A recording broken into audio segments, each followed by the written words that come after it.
I walked into the room carrying a tray of food, unaware that my entire world was about to shatter. My intentions were simple: just serve the meal and return to the kitchen. I had placed the tray on the side table beside the bed, as I always did, and gently spoke, "Please eat something." The man lying there stirred slowly, opened his eyes, and sat up. His gaze shifted to me, and then it stayed there. There was nothing new about him looking at me like that. For the past few days, I had caught him watching me with a strange intensity, though I had always dismissed it. He often said, "You remind me so much of my daughter," and I believed him. I thought he saw his lost child in me. Having no children of my own, I could understand his pain. I had started calling him Baba, a title filled with affection, and truly believed he saw me as his daughter. When he looked at me that day, his eyes were moist. I asked softly, "Are you okay?" He nodded slowly and said something he had said twice before. "Come sit near me. Hug me for a moment. When you hold me, it feels like my daughter is back." The first time he asked, I had hesitated, but eventually I gave him that comfort. And the second time, I didn't even resist. It felt like I was filling the empty space in someone's heart who had been broken by loss. This time, when he asked again, there was something different in his tone, more fragile, more desperate. His eyes seemed heavy with sorrow. I didn't have the heart to refuse him. I moved closer and gently leaned my head against his shoulder, whispering that he wasn't alone, that we were here for him. But before I could even finish my words, he wrapped his arms around me, tightly, far too tightly. I froze. At first, I thought maybe it was grief. Maybe he was just overwhelmed. But then I felt it, that grip, that trembling in his hands, that unnatural stillness followed by a sickening silence. My breath caught in my throat as I realized he wasn't letting go. His arms pressed harder around me. I tried to pull back, but his grip became fiercer. My heart began to pound violently inside my chest. When I finally pulled myself away, he looked at me with a smile I had never seen before, one that didn't belong on the face of someone I had once trusted like a father. That was the moment I knew. Something was terribly wrong. And yet it had all started so innocently. A girl trying to build a peaceful life in a new home. A man pretending to be broken by life's sorrows, but beneath that disguise was something I wasn't ready to face. Not yet. My name is Uzma. I was only 16 when I got married. My father had passed away, and within months my mother arranged my wedding, hoping to shield me from the cruelty of the world. She believed I would be safe in a home where only a husband and his elderly father lived. It sounded peaceful, almost ideal. But no one told me that silence can also carry sorrow. That loneliness can sometimes scream louder than noise. My husband Kashif wasn't what I had hoped for. On our wedding night, he made his stance clear. "Don't expect too much from me," he said without emotion. "I'm not the kind of man who likes restrictions. I value my freedom and my friends. You're not here to control me." I remember staring at him in disbelief, thinking maybe he was just tired or maybe joking. But the next morning, when he left without saying a word, I understood. He had meant every bit of it. As days passed, the truth unfolded like a slow, painful story. Kashif had little interest in being a husband. He came and went as he pleased. Sometimes he didn't return at night at all. I would stay up, waiting in silence, listening for footsteps that never came. And when he was home, he spoke very little, his mind always elsewhere. I cooked his favorite meals, dressed the way I thought he'd like, tried to hold conversations, but nothing moved him. I had married a stranger who wasn't even trying to be part of my life. Desperate, I once tried to confide in my mother, but as I reached for my phone, Kashif's father sat nearby and gave me a slight shake of the head. I froze. It was as if he already knew what I wanted to say. After my mother left that day, he gently called me to his side. His tone was kind, his eyes warm. "Kashif is a good boy," he said. "He just needs time. He lost his mother at a young age and never learned how to be soft, but with your love, he'll change." I wanted to believe him. I needed to believe him. Maybe this was just how all marriages began, awkward, disconnected.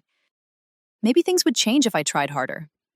So I threw myself into that effort. I waited, cooked, prayed, smiled, even when I didn't want to. I told myself this was temporary, that love would grow, but nothing changed. Kashif remained cold. At times I felt like I didn't exist for him, like I was just another item in the house, neither seen nor needed. And the only person who ever showed me warmth, who comforted me when I felt invisible, was the one I now feared the most. That man. That Baba. And yet I didn't dare say a word. Not yet. A week into the marriage, I began to truly understand what I had stepped into. The weight of silence grew heavier, and every empty chair in the house seemed to echo my isolation. Kashif was growing more distant by the day. His comings and goings had no pattern.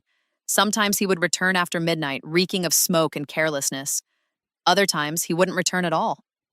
I wanted to cry out, to tell someone what I was going through, but there was no one. I had no siblings to turn to, no father to protect me.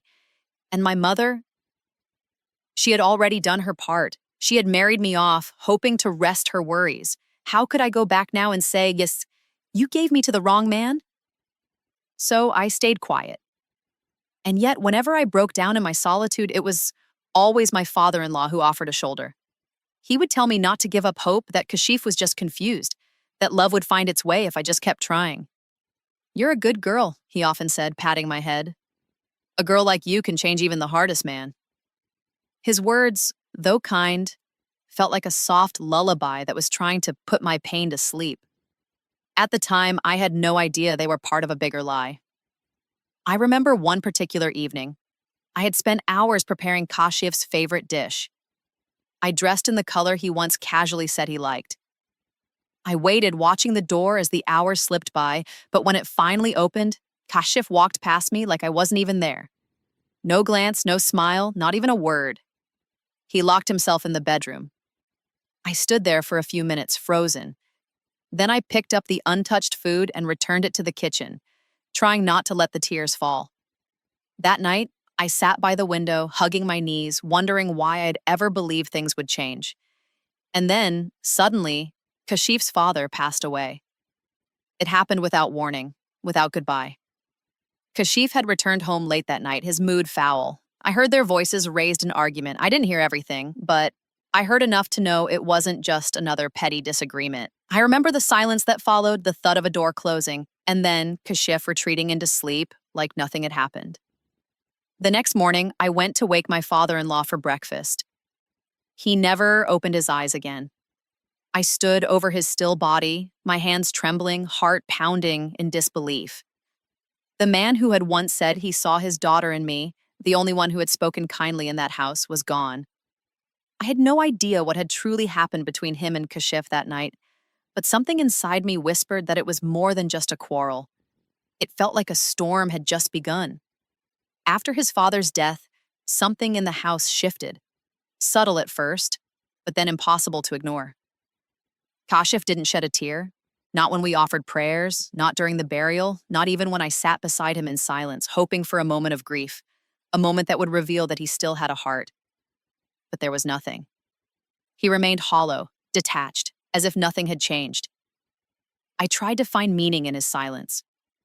Maybe his sorrow was buried too deep. Maybe he didn't know how to express it. I kept giving him the benefit of the doubt, convincing myself that this loss would bring him closer to me. But it didn't. Instead, it took him further away. Now there was no one left to ask him where he had been all night.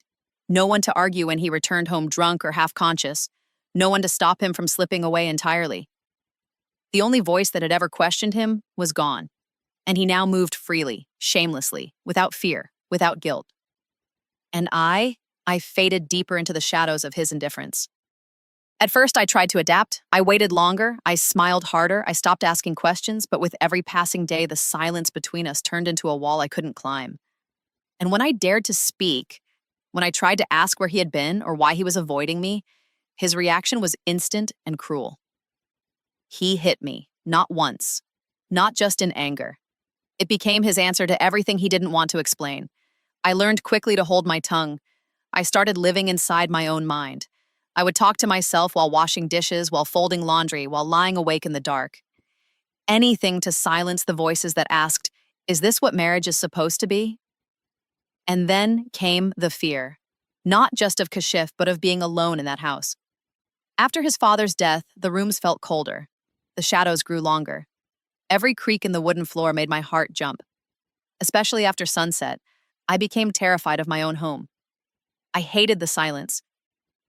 Yet I dreaded the sound of the front door even more. There were nights I sat fully clothed in bed, scared to fall asleep, scared to miss the sound of someone entering quietly, unexpectedly. The fear wasn't of ghosts or spirits, it was of the living, of the man I had married and the man he used to call Baba. I began to miss the one thing I had never truly had: peace. I wondered sometimes if things would have been different had I become a mother, if perhaps the presence of a child might have softened Kashif. But even that blessing had been denied to me. My arms remained empty, and my heart full of unspoken prayers. I didn't know then that the silence hiding in that house was not just a symptom of neglect. It was the beginning of something much darker. That night, as I sat on the edge of the bed, my thoughts circling like vultures over a fading hope, I whispered the same prayer I had been repeating for weeks. Please let something change. Let him see me. Let him return to the man I thought he could become. My eyes were wet, but the tears no longer startled me. They had become a silent companion. It was nearly midnight when a loud knock shook the door. I rushed to open it, half panicked, half relieved. Kashif stood there, his hair disheveled, his shirt stained, his eyes red. He looked nothing like the man I once tried to love, but this time, there was something else, something I hadn't seen before. He looked broken. Without saying a word, he stumbled inside and collapsed on the edge of the bed. I stood beside him, unsure whether to speak or remain silent. Suddenly, he burst into tears, loud, uncontrollable sobs that filled the room like an unexpected storm. I had seen him angry, drunk, absent, but never like this. I had never even seen him cry at his father's funeral. But now he wept like a child who had finally realized he was alone. My chest tightened. "What's wrong?" I asked gently, kneeling beside him. "Tell me." He shook his head. "I'm cursed," he muttered. "I'm the worst son anyone could have. I treated my father like he was nothing. I never listened, never cared. And now he's gone and I can't fix any of it." For the first time, I saw guilt in his eyes. Real guilt. It left me stunned.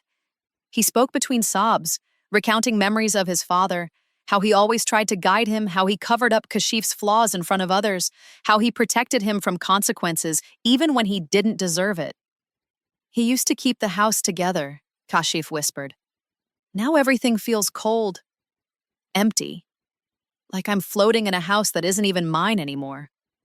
I didn't interrupt. I let him cry. When his breathing finally steadied, he stood and walked toward his father's old room. I followed silently. I watched as he touched his father's belongings with trembling hands. His glasses, his prayer mat, even the worn-out slippers still placed neatly near the foot of the bed. Something had changed in Kashif, or so I believed. Later that night, after I had gently led him back to bed, he apologized to me. For everything, for the silence, the anger, the neglect. I sat beside him, unsure whether to speak or listen. "I've been blind," he said. "You've been more loyal to this house than I ever was. I don't deserve you." And then he said something that took me by complete surprise. "Tomorrow, I'm taking you to visit your mother." For a moment, I just stared at him, unable to speak. It was the first time in 6 months that he had offered to take me home, and I thought, maybe, just maybe, the nightmare was ending. The next morning, Kashif's behavior matched his promises. He smiled as he spoke, answered me gently, and even helped clear the breakfast table, something he had never done before. I kept watching him with cautious eyes, unsure if this was a short-lived spell or a true change of heart. He looked lighter, as if a burden had shifted off his shoulders, and when he left for work, he turned back at the door and said, "Get ready by evening. I'll come home early and we'll go." I spent the entire day in a daze. My hands moved through chores automatically while my mind played scene after scene of how my mother would react. It had always been her who came to visit me, or once in a while my father-in-law would escort me there. But Kashif? He had never taken me himself. I couldn't help the small flicker of hope rising inside me. Maybe he meant what he said that night. Maybe guilt had finally begun to soften something inside him. True to his word, Kashif came home early. He looked calm, composed, even warm. He smiled when he saw me dressed and ready. For the first time in what felt like forever, we sat together in the same rickshaw, rode in silence, and arrived at my mother's home side by side. My mother's face lit up with joy when she opened the door and saw both of us standing there together. She embraced me with tears in her eyes, and Kashif greeted her respectfully, even joining us inside instead of leaving from the gate as I had assumed he would. He stayed. He drank tea. He even smiled at old family photos hanging on the wall. I watched it all in disbelief, afraid to trust what I was seeing. And yet, I wanted to. That night, when we returned home, I looked at the sky and whispered thanks to God. I didn't know what had changed him so deeply, but for once, my heart felt peace. Over the next few days, the same pattern continued. Kashif stayed home more often. He avoided his old friends. He started spending time in his father's room, sitting in silence, sometimes staring at nothing. He told me he missed him, and for the first time, I believed it wasn't just words. Then one evening, as I was setting the table for dinner, Kashif walked in with a stranger, an elderly man, perhaps in his late 60s, with sunken cheeks and tired eyes. His clothes were clean but old, and he carried nothing but a small bag. "This is someone I know," Kashif said. "He's going through a hard time. His children abandoned him.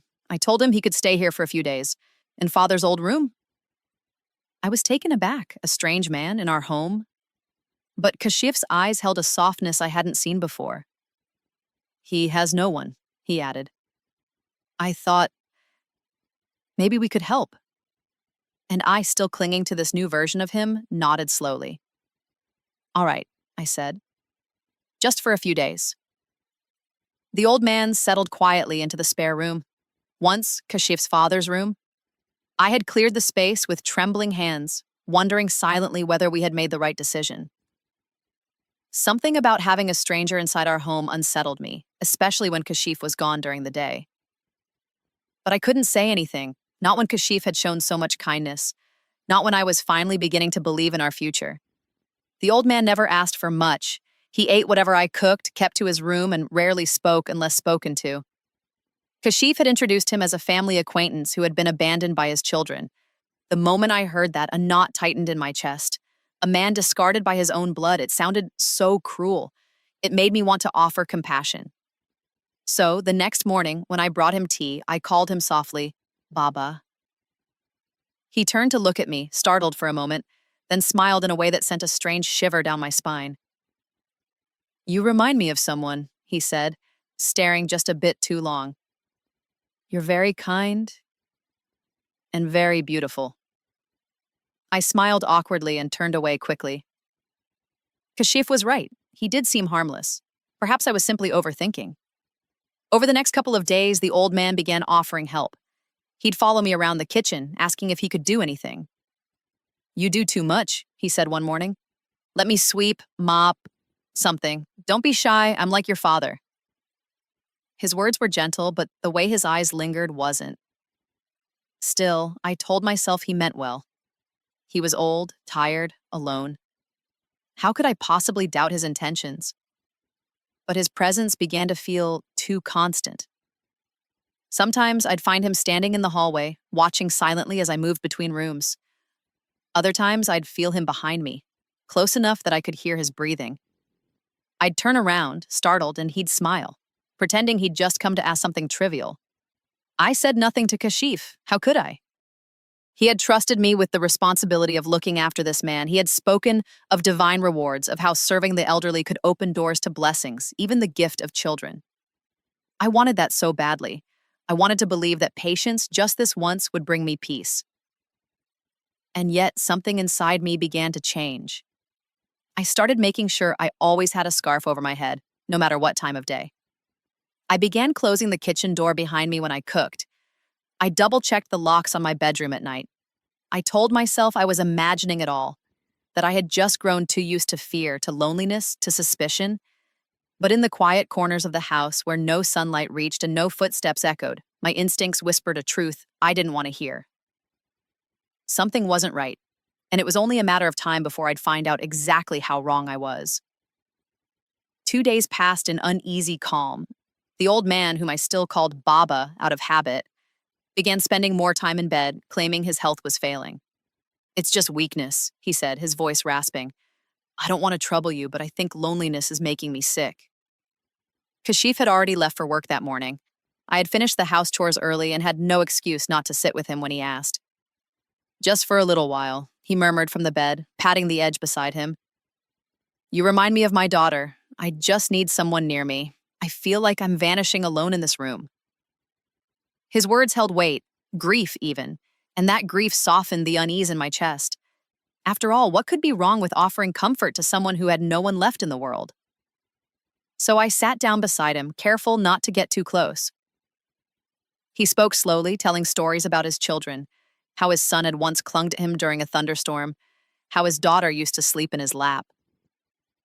Then, suddenly, he began crying. Not quietly, but like someone whose heart had split open. I instinctively placed my hand on his shoulder, trying to calm him. "Please don't cry," I said gently. It'll be okay." But then, before I could even react, he turned and wrapped his arms around me, pulling me to his chest with a force I hadn't expected. My body froze. His embrace wasn't paternal, it was too tight, too urgent. "You're all I have now," he whispered near my ear, voice trembling. I struggled to free myself, feeling panic crawl under my skin. His grip didn't loosen until I managed to push him off. He looked startled for a moment, then smiled. "I'm sorry," he said, wiping fake tears from his face. "I lost control. I just missed my daughter so much." I backed away slowly, heart thudding, unsure whether to cry, scream, or pretend none of it had happened. I made an excuse and left the room. The moment the door closed behind me, I leaned against the wall, breath shallow. My fingers trembled. A wave of nausea surged through me. Was I overreacting, or had I just seen the mask slip? When Kashif returned home that night, I wanted to tell him, but the words stuck in my throat. Instead, I asked quietly, "How much longer will he stay?" Kashif looked surprised. "Is something wrong?" "No," I lied. "He just seems very sad. He misses his children." Kashif sighed deeply. "I go to their house every day. I try to convince them, but they refuse to take him back. Just a little longer, Uzma, please." I nodded, but inside something had cracked. I couldn't shake the feeling that I had invited a stranger into my home, and now I was trapped with a danger I couldn't name. I had ignored the warnings of my instincts once. I didn't know how many more times I could afford to do that. The next morning, he didn't come out of his room. I waited, hoping he might call out, but the silence stretched longer than usual. Telling myself it was just weakness again, I prepared a tray and draped a scarf over my head before heading to his room. The air felt heavy as I opened the door. He was sitting upright this time, his expression strangely alert. When I softly said, "It's time to eat," he looked at me with eyes that sent a chill through my skin. "You look just like her," he whispered. "My daughter. Come here." I hesitated, but before I could respond, he extended his hand. "Just for a moment. Sit near me." His voice was laced with fake sadness, but I had heard it too many times before, still trying to believe this was only grief. I sat at the edge of the bed, careful and distant. But in a flash, he lunged forward and pulled me into his arms again. Only this time, it wasn't grief. It was something else, something vile. He clutched me tightly and whispered, "I've waited long enough. You think I came here for sympathy?" With a sudden motion, he tore the scarf off my head and forced me back onto the bed. I gasped, unable to scream. My voice failed me. His face hovered close, eyes burning with a lustful madness. The man I had trusted like a father was now a stranger, a predator, unashamed and terrifyingly strong. But something inside me snapped. I pushed with all my might, broke free from his grip and fled the room, breathless and shaking. And as I reached the front door and flung it open, my mother was standing there. The moment I saw my mother, I collapsed into her arms, sobbing uncontrollably. My scarf was missing, my hands trembled, and my voice came out in broken pieces. She held me tightly, confused and alarmed, demanding to know what had happened. I couldn't form full sentences at first, but I clung to her like a child, like the child I had never stopped being.